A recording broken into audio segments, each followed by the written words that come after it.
3 news bulletin ముందుగా headlines.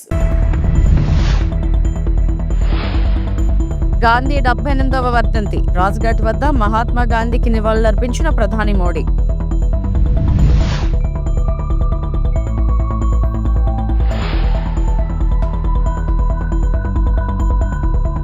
గుంటూరులో మాతా శిశు సంరక్షణ కేంద్రం ప్రారంభించిన ఏపీ సీఎం చంద్రబాబు.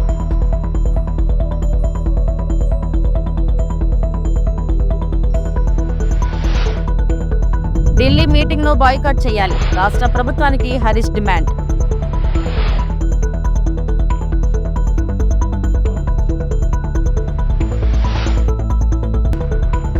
ఖైరతాబాద్ కు ఉప ఎన్నిక జరగాలి. బీఆర్ఎస్ ఎమ్మెల్యే కౌశిక్ రెడ్డి.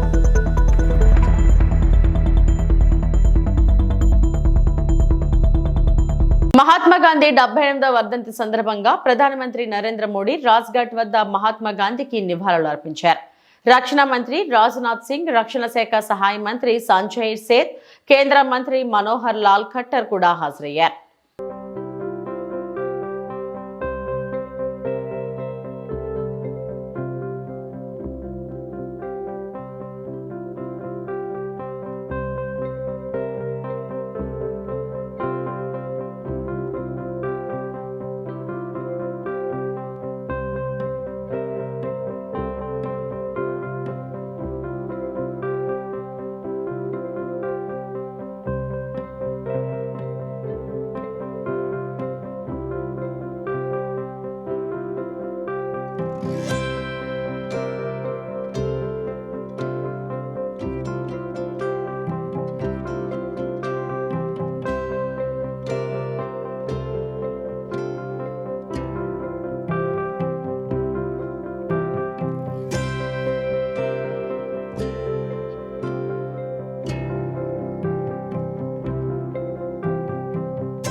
ఆర్థిక అసమానతలు తగ్గితేనే సమాజం బాగుంటుందని ఏపీ సీఎం చంద్రబాబు అన్నారు. గుంటూరు ప్రభుత్వ ఆసుపత్రిలో మాతా శిక్ష సంరక్షణ కేంద్రాన్ని ఆయన ప్రారంభించారు. ఈ భవన నిర్మాణానికి పూర్వ విద్యార్థులు 100 కోట్ల విరాళం ఇచ్చారు. కార్యక్రమంలో సీఎం మాట్లాడారు. మనం మాత్రమే కాదు, సమాజం కూడా బాగుండాలన్నదే మన సంస్కృతి. అనేక సేవా కార్యక్రమాలకు ముందుకొచ్చి భారీగా విరాళాలు అందిస్తున్నారు. 100 కోట్లు ఖర్చు పెట్టి మాతా శిశు సంక్షేమ సంరక్షణ కేంద్రాన్ని ఏర్పాటు చేశారు. చైతన్యం పెరిగింది. సేవా కార్యక్రమాలకు చాలా మంది ముందుకొస్తున్నారు. చదువు అనేది గేమ్ చేంజర్. సరైన సమయంలో నిర్ణయాలు తీసుకోవాలి. భారత రత్నకు మారుపేరుగా మాజీ రాష్ట్రపతి కలాం నిలిచారు. సాధారణ కుటుంబంలో పుట్టిన ఆత్మవిశ్వాసంతో ముందుకెళ్తే ఉన్నత స్థితికి చేరుకుంటారు. సంపాదనలో కొంత భాగాన్ని సమాజానికి వెచ్చించాలి. P4 కార్యక్రమానికి ముందుకు రావాలని చంద్రబాబు అన్నారు. ఈ కార్యక్రమంలో సీఎం చంద్రబాబుతో పాటు కేంద్ర సహాయ మంత్రి పెమ్మసాని చంద్రశేఖర్, జిల్లా కలెక్టర్ తమీం అన్సారియా, ఎమ్మెల్యేలు నజీర్ అహ్మద్, గల్లా మాధవి తదితరులు పాల్గొన్నారు. అలాంటి ఒక మంచి కార్యక్రమాన్ని మీరు ఇక్కడ శ్రీకారం చుట్టారు. ఈరోజు ఇంకొక పక్కన చూస్తే ఈ బ్లాక్ కోసం 100 కోట్ల రూపాయలు మీరు ఖర్చు పెట్టారు. అది చూసినప్పుడు నాకు అనిపిస్తుంది, ఇక్కడ చాలా మంది ఈ మధ్య కాలంలో మీరు ఒక పక్కన ఇప్పుడే చంద్రశేఖర్ గారు ఒక మాట అన్నారు. 100 కోట్లు పెట్టడమే కాదు, మళ్ళీ దీన్ని మెయింటైన్ చేయాలంటే కొంత అమౌంట్ మొబిలైజ్ చేసి శాశ్వతంగా మీ మార్కు గుర్తుండే విధంగా మీరు చేయడం కోసం అలాంటి కార్యక్రమాన్ని కూడా చేశారు. ఇప్పుడే సత్య మా మంత్రి గారు ఒక మాట అన్నారు. ఆంధ్రప్రదేశ్లో ఉండే డాక్టర్లు ఇక్కడ చదువుకొని అమెరికాకి వెళ్ళారు. నన్ను ఎప్పుడు అడిగేవాళ్ళు. నేను 1995లో ముఖ్యమంత్రి అయినప్పుడు ఎన్ఆర్ఐస్ అని చదువుకొని అమెరికాకి వెళ్ళిపోతున్నారు, బ్రెయిన్ డ్రెయిన్ అవుతా ఉంది, మీరు ఏమంటారని అడిగారు. నేను ఎప్పుడూ చెప్పేవాడిని, to start with brain drain అనుకుంటున్నాం, రేపు రాబోయే రోజుల్లో బ్రెయిన్ గెయిన్ అవుతుందని చెప్పి అప్పుడే చంద్రశేఖర్ రెడ్డి అపోలో హాస్పిటల్ పెట్టాడు.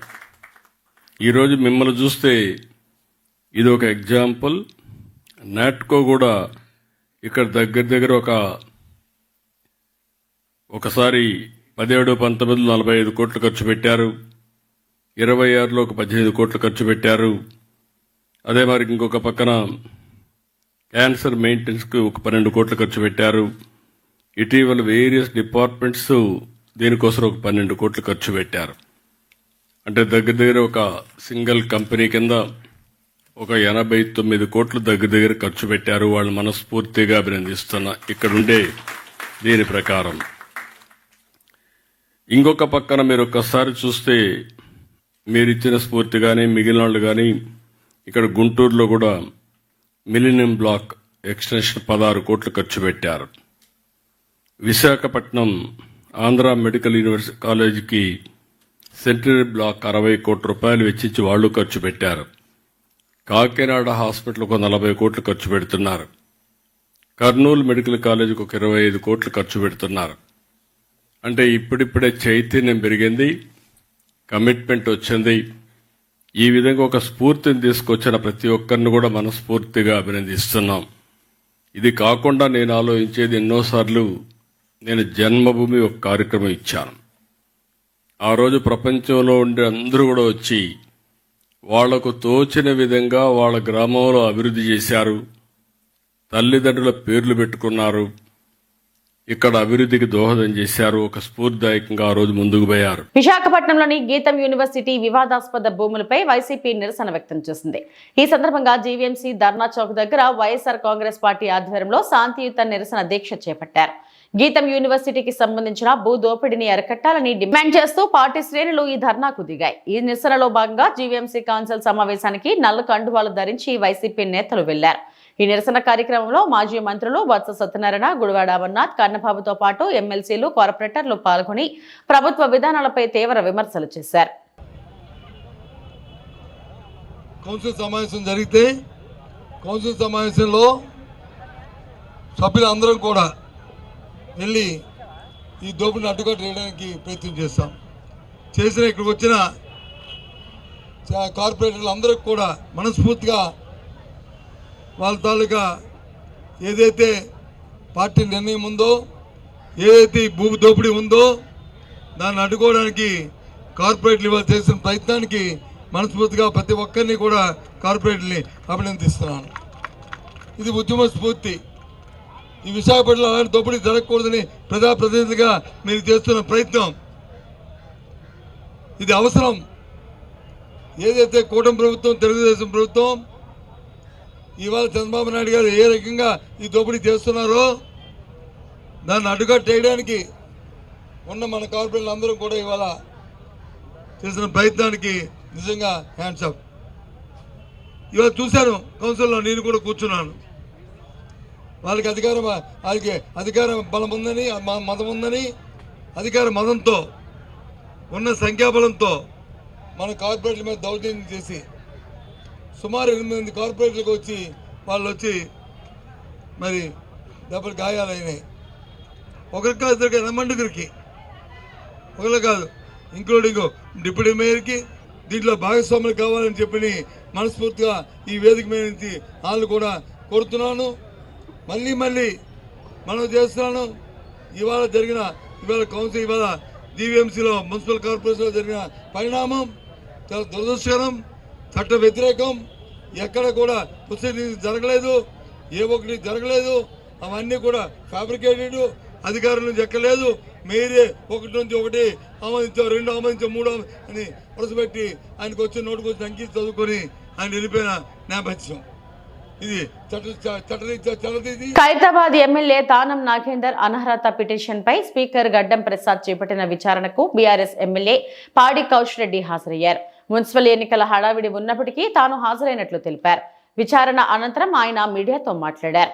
దానం నాగేందర్ పై అనర్హత వేటు వేయాలని స్పీకర్ను కోరాం. ఖైరతాబాద్ నియోజకవర్గానికి ఉప ఎన్నిక జరగాలని విన్నవించాం. బీజేపీ కాంగ్రెస్ ఒకటే, వారి మధ్య మ్యాచ్ ఫిక్సింగ్ ఉందని కౌశిక్ రెడ్డి అన్నారు. ఎమ్మెల్యేలు కూడా పార్టీ మారిరు, వాళ్ళందరినీ కూడా డిస్క్వాలిఫై చేయాలని మేము అడగడం జరిగింది. ఇవాళ నాగేందర్ గారిది పర్టికులర్గా మరొక్కసారి బీజేపీ కాంగ్రెస్ పార్టీ ఒకటే అని స్పష్టంగా కనబడ్డదని చెప్పి సందర్భంగా తెలియజేస్తా ఉన్నాను. ఇవాళ మాకు మున్సిపల్ ఎన్నికలు ఉన్నా, నా నియోజకవర్గంలో 2 మున్సిపాలిటీ ఎన్నికలు ఉన్నా, ఇలా లాస్ట్ డే నామినేషన్ అయినా ఇలా నా నియోజకవర్గం నుంచి పొద్దున 5 గంటలకి బయలుదేరి ఇవాళ ఇక్కడికి రావడం జరిగింది. బీజేపీ వాళ్ళు కూడా పిటిషన్ వేసి మహేశ్వర్ రెడ్డి గారు హాజరు కాకుండా మాకు మరొక డేట్ ఇవ్వండి, మరియు 18 తారీఖుకి మా డేట్ ఇవ్వండి అని వాళ్ళు పిటిషన్ వేసారు. అంటే ఎంత స్పష్టంగా కనబడతా ఉంది ఈ రాష్ట్రంలో బీజేపీ కాంగ్రెస్ మ్యాచ్ ఫిక్సింగ్ అనేది మరొకసారి క్లియర్గా కనబడతా ఉంది. ఎందుకంటే దానం నాగేందర్ గారి disqualification clear cut. BRS party MLA ఉండుకుంటూ కాంగ్రెస్ పార్టీ ఎంపీగా పోటీ చేయడం వల్ల క్లియర్ కట్ ఎవిడెన్స్ అయిపోయింది. కాబట్టి డిస్క్వాలిఫై కంపల్సరీ కావాల్సి వస్తుందని ఇలా టైం బై చేయడానికి ఇవాళ మళ్ళొక్కసారి బీజేపీ కాంగ్రెస్ పార్టీ ఒక్కటైందని చెప్పక తప్పదు. నేను నాతో పాటు మా న్యాయవాదులు ఇద్దరు మేమందరం కూడా రెడీగా ఆ డాక్యుమెంట్స్ అన్ని తీసుకొని పోయినాం. కేసీఆర్ హయాంలో తెలంగాణ అద్భుత ప్రగతి సాధించిందని ఆర్థిక సర్వే చెప్పిందని మాజీ మంత్రి బీఆర్ఎస్ ఎమ్మెల్యే హరీష్ రావు అన్నారు. శుక్రవారం ఆయన తెలంగాణ భవన్లో మీడియాతో మాట్లాడారు. కాళేశ్వరం ప్రాజెక్టు ద్వారా 17 లక్షల ఎకరాలకు పైగా ఆయకట్టు స్థిరీకరణ జరిగిందన్నారు. ఢిల్లీలో జరుగుతున్న ఇరు రాష్ట్రాల అధికారుల సమావేశం తెలంగాణకు మరణ శాసనం అంటూ హరీష్ రావు వ్యాఖ్యానించారు. కత్తి చంద్రబాబుది, పొడుస్తున్నది రేవంత్ రెడ్డి. తక్షణమే ఢిల్లీలో అధికారులు మీటింగ్ను రాష్ట్ర ప్రభుత్వం బాయ్కాట్ చేయాలని హరీష్ రావు డిమాండ్ చేశారు. దేశ రాజధాని ఢిల్లీ కేంద్రంగా తెలంగాణకు జరగబోతున్నటువంటి ద్రోహాన్ని పసిగట్టి బయటపెట్టి దాన్ని నివారించేటువంటి ప్రయత్నం చేస్తూ ఉన్నాం. ఒకవేళ తప్పు జరిగితే తెలంగాణ నీటి చరిత్రలో ఈరోజు ఒక బ్లాక్ డేగా నిలిచిపోతుంది. గోదావరి జలాల అక్రమ తరలింపు విషయంలో బీఆర్ఎస్ పార్టీ మొదటి నుంచి కూడా ఈ రాష్ట్ర ప్రభుత్వాన్ని అప్రమత్తం చేస్తూనే వస్తుంది. మీకు కూడా తెలుసు, నేను గతంలో కూడా డాక్యుమెంట్స్ కూడా బయట పెట్టాను. ఎందుకు అంటే మేము మాట్లాడు బ్యాక్ డేట్లో ఉత్తరాలు పంపుడు, ఇవన్నీ మీకు గతంలో కూడా పంపిన. నేను ఇదే భవన్లో ప్రెస్ మీట్ పెట్టంగానే ఒక 3 అవర్స్లో నిన్నటి డేట్తో ఉత్తరం రాస్తాడు ఉత్తమ్ కుమార్ రెడ్డి. మాకేమో స్టేట్ ఇంట్రెస్ట్ కనుక వాళ్ళకు పట్టింపు లేదు. మేము పదే పదే ఆ విషయాలు బయట పెడుతూ రాష్ట్ర ప్రభుత్వాన్ని మేము అప్రమత్తం చేస్తుంటే ఇంకేదో ఫేస్ సేవింగ్ కోసం బ్యాక్ డేట్లు వేసి నా ప్రెస్ మీట్ అయినాక 5 గంటలకు 3 గంటలకో 4 గంటల తర్వాత ఇన్ని ప్రెస్ నోట్లు లెటర్లు కేంద్ర ప్రభుత్వానికి ఈ రాష్ట్రం రాసింది. డాక్యుమెంట్స్ కూడా అన్నీ నేను రిలీజ్ చేస్తున్నా. ఇకపోతే అంటే పరిస్థితి ఏమైందంటే మొద్దు నిద్రపోతుంది ఈ ప్రభుత్వం, కుంభకర్ణుడిలాగా నిద్రపోతూ ఉంది. ముళ్ళుగట్టబట్టి పొడిస్తే తప్ప ఈ ప్రభుత్వం నిద్రలేస్తలేదు.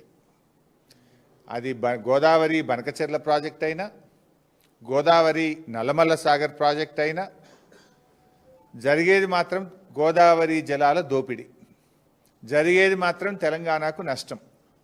ప్రాజెక్టు పేరు మారింది తప్ప ఆంధ్రప్రదేశ్ జలదోపిడిని మాత్రం ఆపలేదు. ఈ జలద్రోహం విషయంలో కత్తి బాబు గారిది, పొడిచేది రేవంత్ రెడ్డి. వెనకట కేసీఆర్ గారు చెప్పేటోళ్ళు కత్తి ఆంధ్రోళ్ళది పొడిస్టోడు మనోడే ఉన్నాడు అన్నట్టు ఇవాళ ఈ గోదావరి జలద్రోహం విషయంలో కత్తి బాబు గారిది పొడిచేటోడు రేవంత్ రెడ్డి గారు.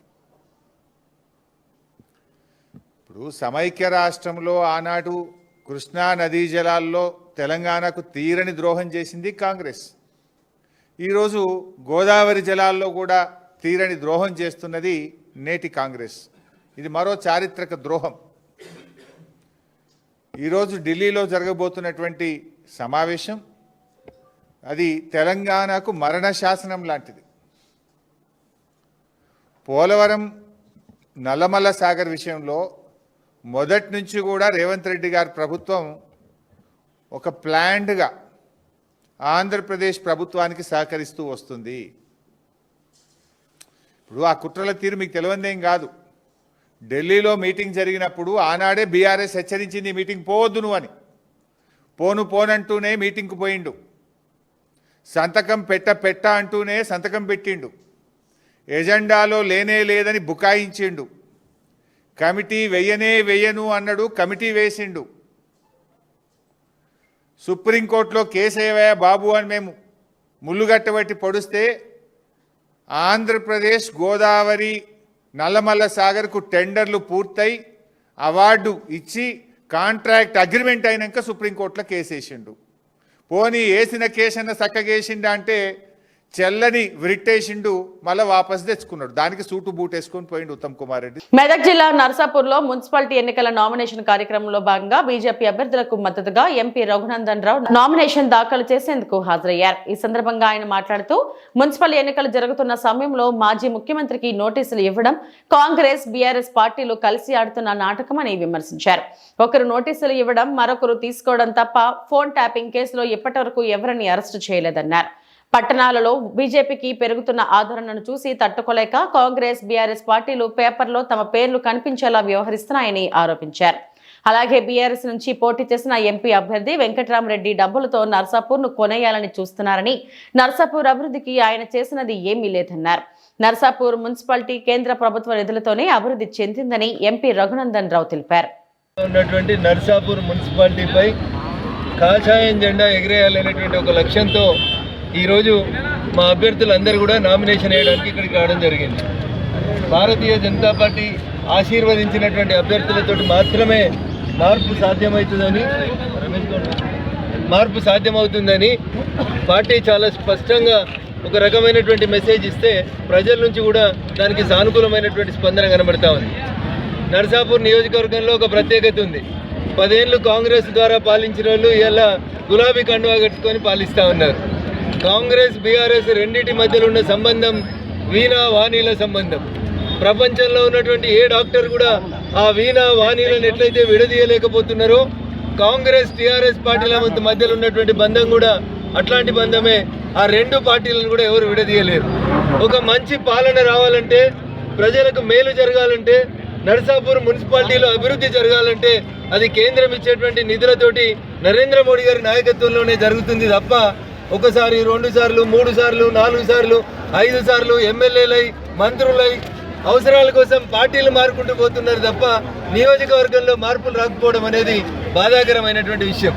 ఇకపోతే టీఆర్ఎస్ పార్టీ నుంచి ఇక్కడికి ఒక ఆయన ఇన్ఛార్జిగా వచ్చిండు. నా మీద ఎంపీకి పోటీ చేసినప్పుడు చెప్పిండు, నా దగ్గర బాగా సూట్ కేసులు ఉన్నాయి, నేను సూట్ కేసులతో ఎలక్షన్ గెలుస్తా అన్నాడు. సారు 200-300 కోట్లు ఖర్చు పెట్టిండు. ముచ్చట చెప్పిండు, ఎలక్షన్ మేనిఫెస్టో చెప్పమంటే ఫంక్షన్ హాల్ కట్టిస్తా, గరీబులకు చదువులు చెప్పిస్తా, ఫ్రీగా పెళ్లి చేపిస్తా, ఇట్లా చాలా విషయాలు చెప్పి మళ్ళీ ముళ్ళలు చదువుకొని పోయినటువంటి వెంకట్రామరెడ్డి అనే ఎమ్మెల్సీ మళ్ళీ అలా నర్సాపూర్ నియోజకవర్గానికి ఇన్ఛార్జిగా వచ్చి పైసలతోటి నర్సాపూర్ నియోజకవర్గ ఓటర్లని కొనుగోలు చేయాలనేటువంటి కుట్ర చేస్తా ఉన్నాడు. నర్సాపూర్ నియోజకవర్గ ఓటర్ మహాశైలకి నేను సవినయంగా చేసేటువంటి అప్పీల్ ఒక్కటే. రాజకీయ దురుద్దేశంతోనే శ్రీవారి లడ్డూపై దుష్ప్రచారం చేశారని వైఎస్ఆర్సీపీ స్టేట్ కోఆర్డినేటర్ సజ్జల రామకృష్ణారెడ్డి ఆగ్రహం వ్యక్తం చేశారు. శుక్రవారం వైఎస్ఆర్సీపీ కేంద్ర కార్యాలయంలో సజ్జల రామకృష్ణారెడ్డి మీడియాతో మాట్లాడారు. చంద్రబాబు మహాపాపం చేశారు. కోట్లాది మంది భక్తుల్ని షాక్ కి గురి చేసి పాపం చంద్రబాబుదే. ప్రజాక్షేత్రంలో చంద్రబాబును బోనులో నిలబెట్టాల్సిన అవసరం ఉంది.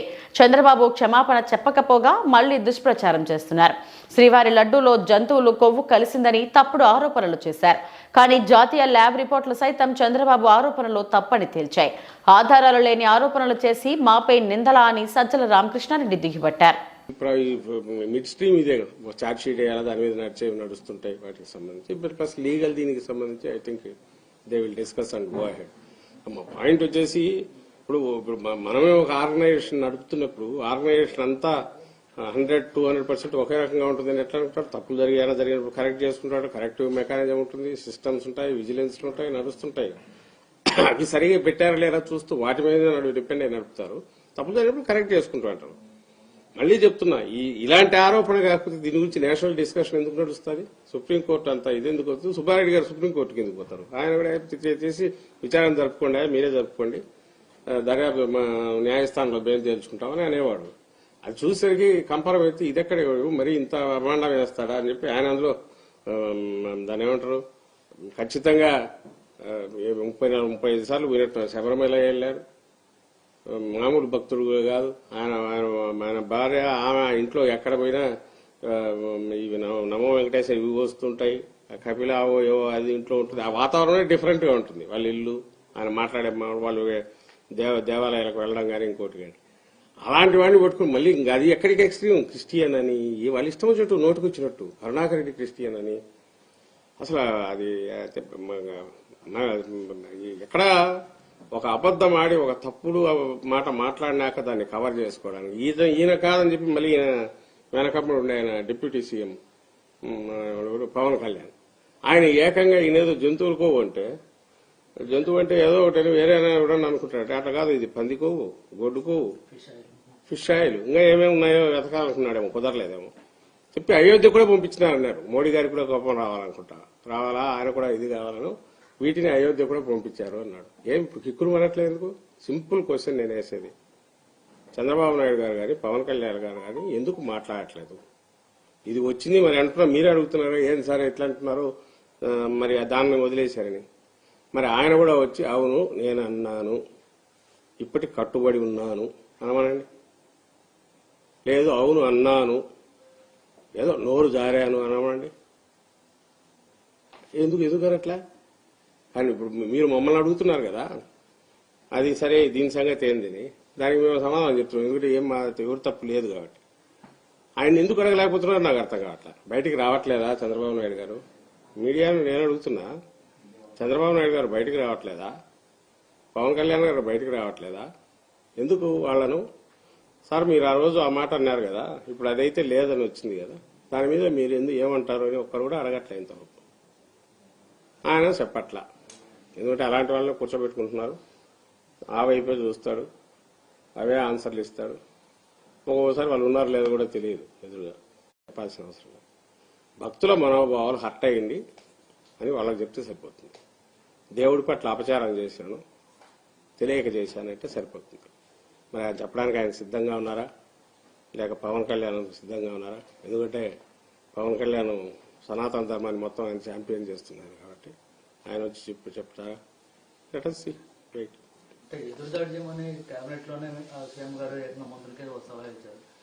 ఆ లైనే అదే, వాటికి సంబంధం మంత్రులకు ఇచ్చారు.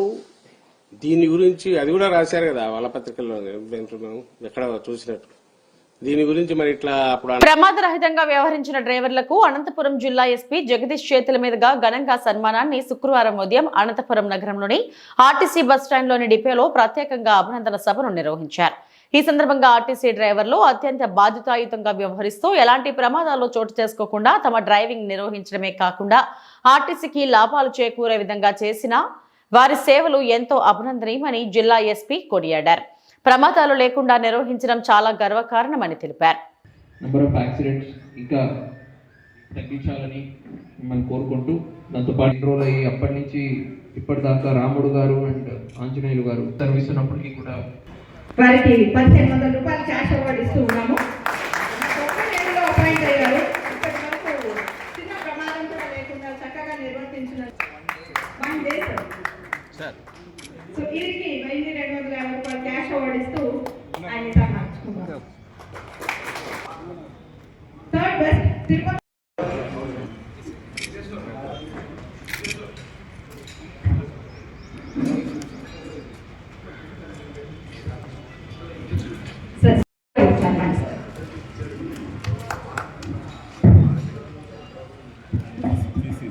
సార్.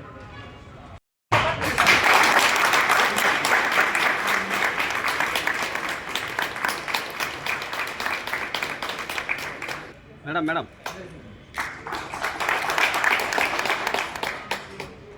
అనంతపూర్ రీజన్ నుండి 37వ రోడ్డు భద్రతా వారోత్సవాలు ఇవాళ జరుపుకుంటున్నాము. దీని సందర్భంగా మేము ఈ మాసోత్సవము జరిపాము. ఇదంతా కూడా నేషనల్ వైడ్ ప్రోగ్రామ్.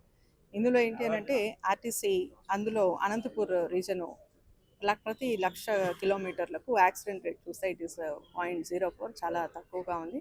ఆ సందర్భంగా మేము ఇదంతా కూడా సెలబ్రేట్ చేసుకోవడం జరుగుతుంది. అలాగే మా దగ్గర డ్రైవర్స్ దగ్గర ఒక 36 సంవత్సరాలుగా కూడా ఒక చిన్న గీత కూడా బస్ మీద పడకుండా 0 యాక్సిడెంట్ డ్రైవర్స్గా నిలబడడం జరిగింది. వాళ్ళందరినీ ఇవాళ సన్మానించుకుంటున్నాము. So for that we're very happy that మా డ్రైవర్స్ వెరీ ట్రైన్డ్ డ్రైవర్స్. అలాగే సేఫ్టీకి మేము చాలా పెద్ద పీట వేస్తాము. ఆర్టీసీ అంటేనే సురక్షితమైన ప్రయాణం. ఆ సురక్షితమైన ప్రయాణంలో ముఖ్యంగా రథసారథులైన మా డ్రైవర్స్ పాత్ర ఎంతైనా ఇందులో ఉంది. So they are very good at driving. వారిని ఇవాళ సన్మానించుకుంటున్నాం.